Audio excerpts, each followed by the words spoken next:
welcome folks to the wildest, slipperiest game in town. It's soapy football time, where the only thing predictable is the unpredictability of slipping and sliding.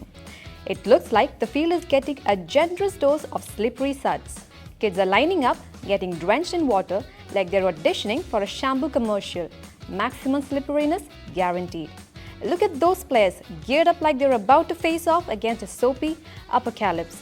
Safety first, folks, but style is a close second. Professional game ഒന്നുമല്ല ഇത് ഒരു just enjoyable ഒരു ഗെയിമാണ്. അപ്പോൾ അതിന് ഒരാൾ physically ഫിറ്റാണ്, അവർക്ക് വീണതിനാൽ വല്ല ഇഞ്ചുറീസ് ഒന്നും ഉണ്ടാവില്ല എന്ന് അവർക്കൊരു കോൺഫിഡൻസ് ഉണ്ടെന്നുണ്ടെങ്കിൽ അവർക്ക് വന്ന് ആർക്ക് വേണമെങ്കിലും വന്ന് കളിക്കാം. നമ്മൾ സേഫ്റ്റി പ്രിക്കോഷൻസ് ആയിട്ട് നമ്മൾ രണ്ട് കാര്യങ്ങളാണ് അവർക്ക് മെയിനായിട്ട് കൊടുക്കുന്നത്. ഒന്ന് ഹെഡ് ഗിയർ ആണ്. ഹെഡ് ഗിയർ എന്ന് പറഞ്ഞിട്ടുണ്ടെങ്കിൽ ഇപ്പോൾ ഇൻ കേസ് ഇത് അടിയിൽ ഫോമാണ്, ഇൻ കേസ് എന്നാൽ പോലും അവരൊരു ഹെഡ് ഇഞ്ചുറി അവരിൽ നിന്ന് പ്രൊട്ടക്റ്റ് ചെയ്യാനായിട്ട് നമ്മൾ ഒരു ഹെഡ് ഗിയർ പ്രൊവൈഡ് ചെയ്യുന്നുണ്ട്.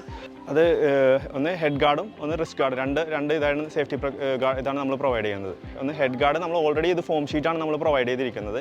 എന്നാൽ പോലും അവരുടെ സേഫ്റ്റിക്ക് വേണ്ടിയിട്ട് നമ്മൾ എക്സ്ട്രാ ഹെഡ് ഗാർഡ് പ്രൊവൈഡ് ചെയ്യുന്നുണ്ട്. അതുപോലെ റിസ്റ്റ് നമ്മൾ വീഴുമ്പോൾ റിസ്റ്റ് ബെൻഡ് ആവാതിരിക്കാൻ നമ്മളൊരു റിസ്റ്റ് ഗാർഡും കൂടി അവർക്ക് പ്രൊവൈഡ് ചെയ്ത് കൊടുക്കുന്നുണ്ട്.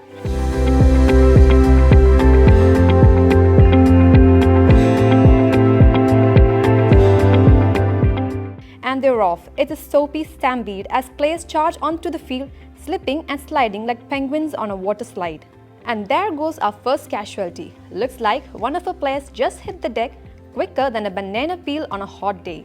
Watch out, we've got a slippery striker. He's attempting to score, but he's slipping and sliding like a penguin on a skating rink. Will he make it? Nope, he's going down. And here is our man. He's gonna lay down what slip and slide is. നമുക്ക് ഇവിടെ 3 type category ആളുകളാണ് വരുന്നത്. Family ആയിട്ട് വരുന്നുണ്ട്, ഫാമിലിയും അവരുടെ പിള്ളേരായിട്ട് enjoy ചെയ്യാൻ വരുന്നുണ്ട്. പിന്നെ IT പ്രൊഫഷണൽസ് വരുന്നുണ്ട്. പിന്നെ ഫുൾ ഗേൾസ് ടീമായിട്ട് കുറേ ഇത് വരുന്നുണ്ട്. പിന്നെ ഈ അടുത്ത് Indian blind football team visit ചെയ്തിട്ടുണ്ടായിരുന്നു. അവരുടെ ഗേൾസ് ടീമും വിസിറ്റ് ചെയ്തിട്ടുണ്ടായിരുന്നു. അവരുടെ ഹോം ഗ്രൗണ്ട് കൂടിയാണ് ഗാമ. ഇത് ലേഡീസ് ഓറിയൻറ്റഡ് ആയിട്ടൊരു ഫിസിക്കൽ ആക്ടിവിറ്റീസ് ഗെയിമോ അല്ലെങ്കിൽ ഒരു എൻജോയ്മെൻ്റ് ആയിട്ടുള്ള ഒരു ഗെയിമോ ഇല്ല. ഒന്നുമില്ലെങ്കിൽ ഐദർ അവരൊരു പ്രൊഫഷണൽ ആയിരിക്കണം, അല്ലാന്നുണ്ടെങ്കിൽ അവർ വോളിബോൾ അങ്ങനത്തെ ഒരു ഗെയിം ഓറിയൻറ്റഡ് ചെയ്യുന്ന ആളായിരിക്കണം. അവർക്ക് മാത്രമേ ഇന്നൊരു സ്പോർട്സ് ഓറിയൻറ്റഡ് ഒരു സ്പേസ് നിലവിൽ എവിടെ ആയാലും ഉള്ളൂ. അപ്പോൾ അങ്ങനെ ഒരു കോൺസെപ്റ്റിൽ വരുമ്പോൾ ഇതൊരു ഞങ്ങൾ കോയമ്പത്തൂരും ചെന്നൈയിലും പോയിട്ട് ഇതൊരു ട്രയൽ ചെയ്തിട്ടുണ്ടായിരുന്നു. അപ്പോൾ നമ്മൾ നോക്കിയപ്പോൾ അതൊരു ഓപ്പർച്യൂണിറ്റിയാണ്, അവർക്കും കൂടി പാർട്ടിസിപ്പേറ്റ് ചെയ്യാൻ പറ്റുന്ന ഒരു ഓപ്പർച്യൂണിറ്റിയാണ് എന്ന് കണ്ടിട്ടാണ് നമ്മൾ കൊച്ചിയിൽ ഇത് ആദ്യമായിട്ട് സ്റ്റാർട്ട് ചെയ്യുന്നത്. പ്രീ മെഡിക്കൽ കണ്ടീഷൻസ് ഉള്ള ആളുകളെ നമ്മൾ അലൗഡ് ചെയ്യാറില്ല. നമ്മൾ ഓൾറെഡി അവരുടെ ഗൈഡ് ലൈൻസിൽ നമ്മളത് പറയുന്നുണ്ട് അവരോട്. സ്കിൻ ഇറിറ്റേഷൻസോ അങ്ങനത്തെ യാതൊരു നിലവിൽ ഇതുവരെ ഉണ്ടായിട്ടില്ല.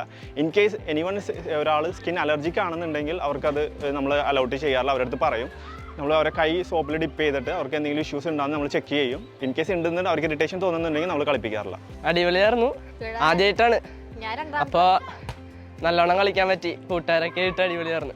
ചെറുതായിട്ട് വീഴുമ്പോൾ ഹെഡൊക്കെ നോക്കണല്ലേ, ഈ ഹെൽമെറ്റ് ഉള്ള കാരണം പിന്നെ കുഴപ്പമില്ല.